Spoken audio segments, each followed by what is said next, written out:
नमस्कार प्यारे साथियों, आप सभी का हमारे YouTube चैनल पे बहुत बहुत स्वागत है। आज हम पढ़ेंगे कि विस्थापन अभिक्रिया क्या होती है। विस्थापन अभिक्रिया जिसे डिस्प्लेसमेंट रिएक्शन कहते हैं। क्या होती है विस्थापन अभिक्रिया? तो वह अभिक्रिया जिसमें किसी उच्च क्रियाशील हाईली रिएक्टिव तत्व जैसे धातु द्वारा किसी धातु लवण में उपस्थित निम्न क्रियाशील लेस रिएक्टिव धातु को विस्थापित कर देता है या हटा देता है, उस अभिक्रिया को विस्थापन अभिक्रिया कहते हैं। तो इस अभिक्रिया के कहने का मतलब ये है कि जो हमारी विस्थापन अभिक्रिया है, विस्थापन अभिक्रिया, इसके अंदर हमें दो चीज़ों को याद रखना है। एक तो होता है उच्च क्रियाशील तत्व और एक हमें याद रखना है निम्न क्रियाशील तत्व। उच्च क्रियाशील तत्व जिसे हाई रिएक्टिव एलिमेंट कहा जाता है और निम्न क्रियाशील जिसे लो रिएक्टिव एलिमेंट कहा जाता है। तो विस्थापन अभिक्रिया के अंदर हमें दो चीज़ों का ध्यान रखना है, एक उच्च क्रियाशील तत्व और एक निम्न क्रियाशील तत्व।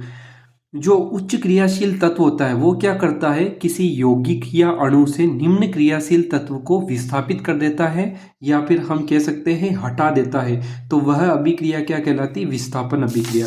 तो इसे हम एक एग्जाम्पल के हिसाब से समझ सकते हैं। जैसे जिंक है, जब जिंक की अभिक्रिया हम कॉपर सल्फेट के साथ में करवाते हैं तो जिंक सल्फेट बनता है और कॉपर बनता है।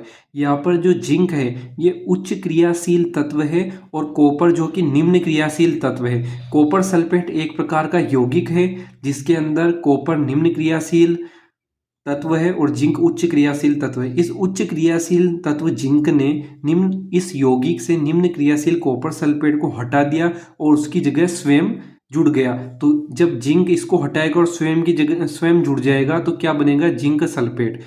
और कॉपर सल्फेट का विलयन पहले नीला रंग का था, अब क्या हो गया, रंगहीन। रंगहीन क्यों हो गया है, उसका कारण ये है कि जिंक ने कॉपर सल्फेट में से कॉपर को हटा दिया। जैसे ही कॉपर सल्फेट को हटाएगा, खुद वहाँ पर जुड़ेगा तो वह उस विलयन का रंग कैसा हो जाएगा, चेंज हो जाएगा, वो रंगहीन विलयन हो जाएगा। उसी प्रकार एक एग्जाम्पल और समझते हैं, जैसे आयरन Fe। आयरन की रिएक्शन जब हम कॉपर सल्फेट के साथ में करेंगे तो आयरन सल्फेट बनता है और कॉपर बनता है। तो यहाँ भी वही सीन है कि आयरन उच्च क्रियाशील तत्व है और कॉपर निम्न क्रियाशील तत्व है। आयरन ने निम्न क्रियाशील कॉपर सल्फेट से कॉपर को हटा दिया, जिससे क्या बना, अब आयरन सल्फेट और कॉपर बाहर निकल गया। तो पहले इसका रंग क्या था, नीला, अब क्या हो गया, हल्का हरा रंग। क्यों हुआ, क्योंकि यहाँ पर अब आयरन जुड़ गया है। तो अगर आपको एग्जाम में जैसे क्वेश्चन पूछे कि लोहे की कील को कॉपर सल्फेट के विलयन में डुबोया जाता है तो विलयन का रंग क्यों परिवर्तित हो जाता है, तो उसका रीजन ये है कि यहाँ पर आयरन जैसे लोहे की कील है तो उसको हम आयरन से बता सकते हैं। तो जब लोहे की कील को हम कॉपर सल्फेट के विलयन में डुबोते हैं तो पहले उसका रंग क्या होता है, नीला, लेकिन अब उसका रंग क्यों चेंज हो जाता है विलयन का, क्योंकि उसने क्या किया कि कॉपर सल्फेट के विलयन से इस कॉपर को हटा दिया और उसकी जगह स्वयं जुड़ गया, जिससे क्या बना, फेरस सल्फेट।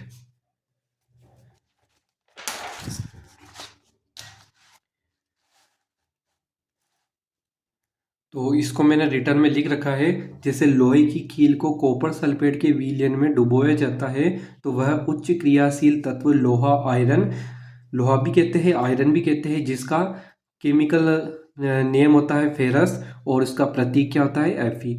दूसरे निम्न क्रियाशील तत्व कॉपर को कॉपर सल्फेट के विलयन से विस्थापित कर देता है, जिससे लोहे की कील का रंग भूरा हो जाता है तथा कॉपर सल्फेट के विलयन का नीला रंग मलिन, इम्प्योर हो जाता है। इम्प्योर का मतलब होता है कि उसका कलर चेंज होता है, अब वो गंदा कलर का विलयन हो जाता है।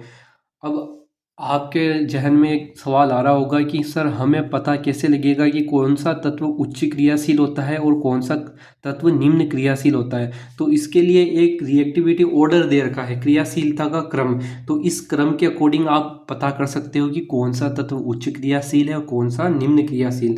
तो जो मैग्नीशियम होता है उसकी क्रियाशीलता सबसे ज़्यादा है, और ये हमारा Au यानी कि गोल्ड ओरम, तो इसकी सबसे कम क्रियाशीलता है। तो इस ऑर्डर से आप पता लगा सकते हो, ये घटता क्रम है, सबसे ज़्यादा मैग्नीशियम की, फिर सबसे कम किसकी, गोल्ड की। तो हमने अभी बात करी दो एग्जाम्पल की, तो जिसमें जिंक और फेरस दोनों की क्रियाशीलता ज़्यादा है, लेकिन कॉपर की क्रियाशीलता क्या है, कम है। इसलिए इन दोनों उच्च क्रियाशील तत्वों ने कॉपर को विस्थापित कर दिया। एक और तीसरा एग्जाम्पल हम ले सकते हैं, जैसे लेड।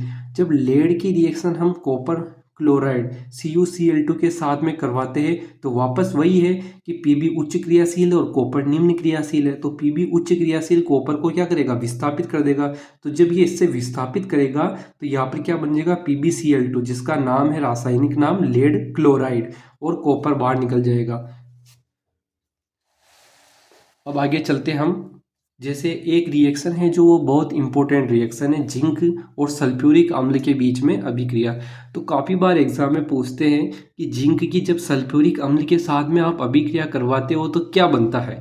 तो ये हमारा एक प्रकार का जैसे डायग्राम है, जिसमें ये क्या है, एक बीकर है। इस बीकर को आप कहते हो कोनिकल फ्लास्क, क्योंकि ये क्या है, एक कोन के टाइप में है, इसलिए इसका नाम क्या है, कोनिकल फ्लास्क है, शंक्वाकार फ्लास्क है।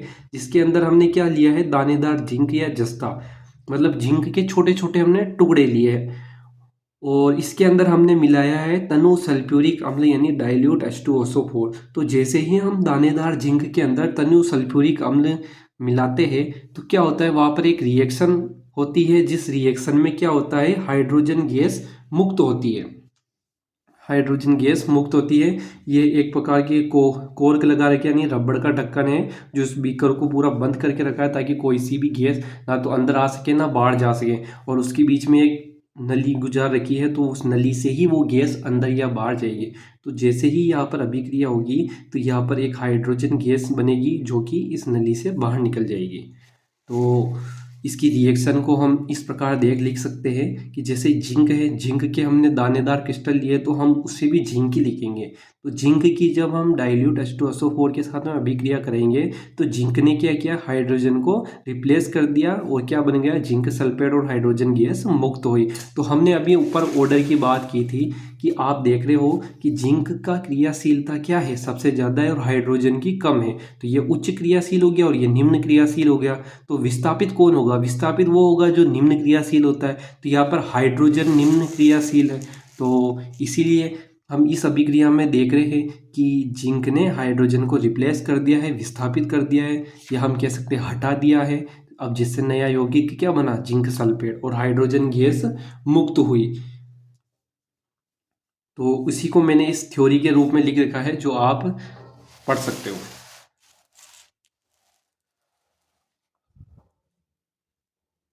अगली रिएक्शन आती है हमारे द्विविस्थापन अभिक्रिया, जिसे इंग्लिश में कहा जाता है डबल डिस्प्लेसमेंट रिएक्शन। क्या होती है द्विविस्थापन अभिक्रिया, तो जिस प्रकार से विस्थापन में क्या हो रहा है कि उच्च क्रियाशील तत्व निम्न क्रियाशील तत्व को विस्थापित कर रहा है, लेकिन यहाँ पर क्या होता है, यहाँ पर आयनों का आदान प्रदान होता है, आयनों का विनिमय होता है। तो वह अभिक्रिया जिसमें दो अलग अलग अभिकारकों में उपस्थित आयनों का आपस में आदान प्रदान या विनिमय होता है, उसे द्विविस्थापन डबल डिस्प्लेसमेंट रिएक्शन कहते हैं। तो ये एग्जाम्पल दे रखा है, जैसे सोडियम सल्फेट Na2SO4, इसकी अभिक्रिया जब हम बेरियम क्लोराइड के साथ में करवाते हैं तो बेरियम सल्फेट एक प्रकार का हमारे पास ये लवण मिलता है, जो कि श्वेत अवक्षेप के रूप में प्राप्त होता है, और NaCl सोडियम क्लोराइड बनता है। तो ये अभिक्रिया कैसे हुई, तो इसको हम इस प्रकार से समझ सकते हैं। जैसे हमारे पास क्या है, एक तो है Na2SO4, जिसका क्या नाम है, सोडियम सल्फेट। इसकी अभिक्रिया हम करा रहे हैं बेरियम क्लोराइड के साथ में। तो अब बनेगा क्या, तो सबसे पहले तो इसको आप टुकड़ों में तोड़ो। तो जैसे ही आप सोडियम सल्फेट को तोड़ते हो तो सोडियम सल्फेट कैसे बना है, ये बना है Na+ आयन से और सल्फेट -2 आयन से। तो इस प्रकार से बना है। अब इसका आप अनुसूत्र बनाओगे तो क्या होगा, ये दोनों आपस में एक्सचेंज हो जाएंगे। तो Na के आगे क्या लग जाएगा, 2, और सल्फेट के आगे 1 है, तो उसको लिखने की कोई ज़रूरत नहीं है। तो इस प्रकार से बना है। उसी प्रकार बेरियम क्लोराइड को आप तोड़ोगे तो ये कैसे बनेगा, ये Ba+2 और क्लोरीन -1 इन दोनों से मिलकर बना है। तो अब जैसे ही ये आपस में एक्सचेंज करेंगे तो क्या बनेगा, BaCl2। तो हमारा ये इन आयनों के कारण इस प्रकार का हमारे यौगिक बना है। तो हमें हमें बात करनी है किसकी, इन आयनों की। तो द्विविस्थापन अभिक्रिया में क्या होता है, आयनों का आदान प्रदान होता है। तो जब अब ये क्या करेगा, ये Na+1 किससे जुड़ेगा, ये क्लोरीन -1 से, प्लस माइनस से जुड़ेगा, उसी प्रकार माइनस प्लस से जुड़ेगा। तो अब यहाँ पर Na+1 आपको लेना है और क्लोरीन -1 लेना। अगर दोनों आपस में अपनी वैलेंसी एक्सचेंज करेंगे तो क्या बनेगा, NaCl, क्योंकि +1 -1 कैंसिल आउट हो गया। तो एक तो क्या बनेगा हमारे पास NaCl, और दूसरा क्या बनेगा हमारे Ba+2। एक तो होगा हमारे Ba+2 और एक क्या होगा हमारे SO4-2। तो उसी प्रकार +2 और -2 आपस में कैंसिल आउट हो जाएंगे और उससे क्या बनेगा, BaSO4। ठीक है, तो ये क्या है, सोडियम क्लोराइड, और ये क्या है, बेरियम सल्फेट। तो इस प्रकार से इस अभिक्रिया में क्या है, इन्होंने अपना आयनों का आदान प्रदान किया है। पहले इन आयनों से ये यौगिक बना था, इस आयनों से ये यौगिक बना था। अब इन्होंने दोनों ने अपने आयन एक्सचेंज कर लिए, तो जिससे नए यौगिक कौन से बने, एक तो NaCl और एक बेरियम सल्फेट। तो अगर आपको अभिक्रिया की बात करें तो मैंने थ्योरी में लिख रखा है कि अभिक्रिया में जब हम क्या करते हैं, Na2SO4 सोडियम सल्फेट और बेरियम क्लोराइड के जलीय विलयन को आपस में मिलाते हैं तो सोडियम सल्फेट अपने आयन दो आयनों में टूटता है, Na+ और SO4-2 यानी सल्फेट आयन। उसी प्रकार बेरियम क्लोराइड अपने दो आयनों में टूटता है, कौन कौन से, बेरियम Ba+2 और क्लोरीन Cl- आयन में टूटता है। तत्पश्चात फिर क्या होता है, इन आयनों का आपस में आदान प्रदान होता है, यानी कि दोनों आपस में आयन्स का क्या करते हैं, एक्सचेंज करते हैं, जिससे एक श्वेत रंग का एक पदार्थ का निर्माण होता है जो कि जल में अविलेय होता है। अविलेय का मतलब है जो जल में घुलता नहीं है, अनसोल्यूबल है। इस अविलेय पदार्थ को ही क्या कहा जाता है, अवक्षेप। इस अविलेय पदार्थ को ही क्या कहा जाता है, अवक्षेप, यानी कि प्रेसिपिटेट। तो जब यह अविलेय पदार्थ अवक्षेप विलयन में नीचे की ओर स्थिर हो जाता है, जिस अभिक्रिया में अवक्षेप का निर्माण होता है उसे अवक्षेपण अभिक्रिया कहते हैं। तो ये एग्जाम के पर्पज से ये रिएक्शन बहुत इंपॉर्टेंट हो जाती है कि एक तो आपसे ये पूछा जा सकता है कि अवक्षेप का निर्माण किस अभिक्रिया में होता है, तो आप क्या कहोगे, द्विविस्थापन अभिक्रिया। अवक्षेप होता क्या है, तो जब दो केमिकल आपस में रिएक्ट करते हैं और रिएक्ट करने के बाद वहाँ पर आयनों का एक्सचेंज होता है, जिससे नया पदार्थ बनता है जो कि जल में क्या होता है, अविलेय। जल में अविलेय होता है, उस अविलेय पदार्थ को ही हम क्या कहते हैं, अवक्षेप। और जिस अभिक्रिया में अवक्षेप का निर्माण होता है वह अभिक्रिया अवक्षेपण अभिक्रिया कहलाती है। इसको हम दूसरे एग्जाम्पल से समझते हैं, जैसे लेड सेकेंड नाइट्रेट तथा पोटेशियम आयोडाइड के विलयन को मिश्रित करने पर किस रंग का अवक्षेप प्राप्त होता है और उस अवक्षेपित यौगिक का क्या नाम है। तो ये एक प्रकार का प्रश्न है, ये भी सेम उसी के जैसे बना है कि lead second nitrate. Lead second का मतलब है यहाँ पर ये इसकी ऑक्सीडेशन स्टेट को बता रखा है कि लेड यहाँ पर सेकेंड है, मतलब लेड +2 ऑक्सीडेशन स्टेट में है। तो जब लेड नाइट्रेट का हम पोटेशियम आयोडाइड के मिश्रण के साथ में रिएक्शन करवाते हैं या दोनों विलयन को आपस में मिलाते हैं तो लेड आयोडाइड बनता है, जो कि एक पीला अवक्षेप होता है जो कि जल में अविलेय होता है।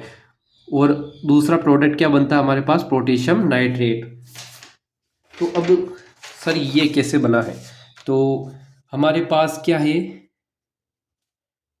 लेड नाइट्रेट और है पोटेशियम आयोडाइड। तो सबसे पहले तो आपको इनके क्या है कि फॉर्मूले आने चाहिए। तो लेड नाइट्रेट क्या है, PbNO3 का होल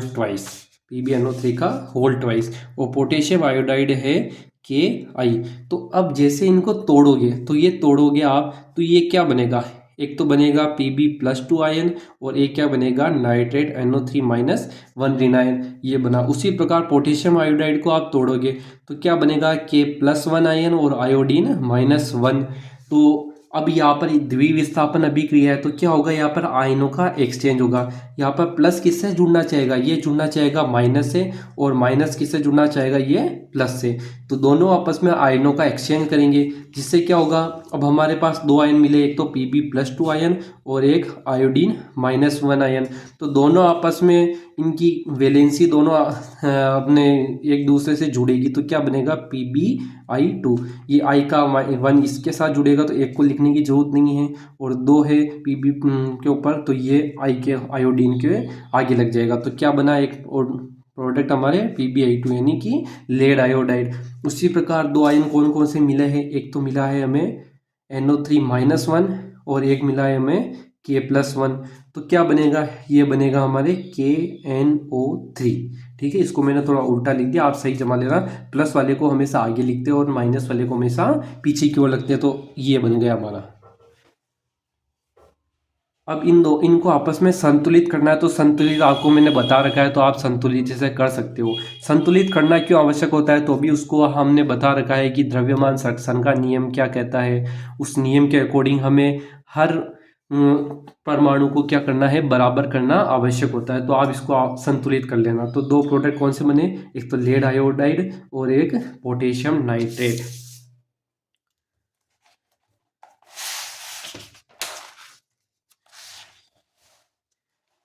तीसरी रिएक्शन है इसी प्रकार की कि जैसे बेरियम क्लोराइड है, तो बेरियम क्लोराइड को जब हम एल्यूमिनियम सल्फेट के विलयन में मिलाते हैं तो किस रंग का अवक्षेप प्राप्त होता है और क्या प्राप्त होता है। तो जब बेरियम क्लोराइड को एल्यूमिनियम सल्फेट के विलयन में मिलाया जाता है तो बेरियम सल्फेट प्राप्त होता है, जो कि एक प्रकार का श्वेत अवक्षेप होता है, जो कि जल में अविलेय होता है। और दूसरा प्रोडक्ट क्या बनता है, AlCl3, जिसका नाम होता है एल्यूमिनियम क्लोराइड। ठीक है, अब ये आप भी अगर आप करना चाहो तो आप इसको कर सकते हो कि ये बना कैसे है, ये दोनों प्रोडक्ट। तो आप इसको तोड़ोगे तो ये कैसे बनेगा, Ba+2 आयन में और क्लोरीन -1 आयन में। उसी प्रकार इसको आप तोड़ोगे तो ये होगा एल्यूमिनियम +3 और सल्फेट -2 आयन में। तो दोनों का आप आयनों का एक्सचेंज करोगे तो आपको ये दोनों प्रोडक्ट मिल जाएंगे। अब हम बात करेंगे मास्टर डोज की, जिसके अंदर हम पढ़ेंगे कि हमने जो अभी तक जिन जिन रिएक्शनों की चर्चा की है उसके अंदर से कौन कौन से सवाल किस प्रकार से बनते हैं, तो उसको हम एक नज़र में देख लेते हैं। जैसे पहला क्वेश्चन है कि कॉपर सल्फेट के विलयन का रंग कैसा होता है। तो हमने अभिक्रिया में नीचे लिख रखा था, बात की थी कि कॉपर सल्फेट एक नीला रंग का विलयन होता है, जिसे नीला तोता भी कहते हैं। ठीक है, इस विलयन का रंग कैसा होता है, नीला।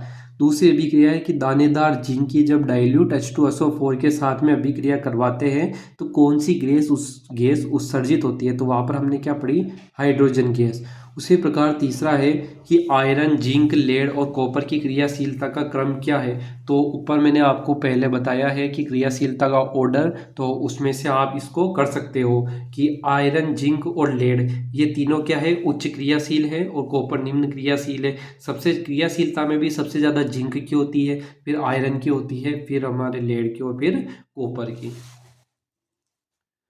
अगला क्वेश्चन है जैसे लेड नाइट्रेट के चूर्ण को क्वथन नली में लेकर गर्म करने पर किस रंग का धुआं उत्सर्जित होता है।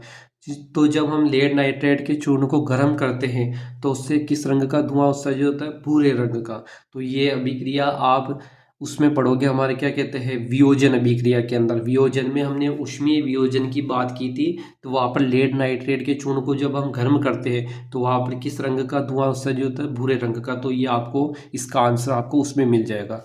पांचवा क्वेश्चन है हमारे, किसी रासायनिक अभिक्रिया में बनने वाले अविलेय पदार्थ को क्या कहते हैं, अवक्षेप कहते हैं। ये अवक्षेप का निर्माण किस अभिक्रिया के दौरान होता है, तो द्विविस्थापन अभिक्रिया के दौरान होता है। फिर उसके बाद में हमारा अगला क्वेश्चन है कि सिल्वर के शोधन में सिल्वर नाइट्रेट के विलयन से सिल्वर प्राप्त करने के लिए कॉपर धातु द्वारा विस्थापन किया जाता है। इस प्रक्रिया के लिए अभिक्रिया लिखिए। तो जब सिल्वर नाइट्रेट यानी AgNO3 की हम कॉपर धातु के साथ में अभिक्रिया करवाते हैं तो क्या होता है कि ये कॉपर उच्च क्रियाशील है और सिल्वर निम्न क्रियाशील है। तो कॉपर निम्न क्रियाशील सिल्वर को क्या कर देता है, रिप्लेस कर देता है, विस्थापित कर देता है, जिससे कॉपर नाइट्रेट का विलयन में प्राप्त होता है। सिल्वर अलग हो जाती है, जो कि हमें पात्र के पेंदे में नीचे की ओर बैठती हुई नजर आती है। धन्यवाद। आशा है कि हमारी वीडियो आपको समझ में ही होगी। मिलेंगे नेक्स्ट लेक्चर में।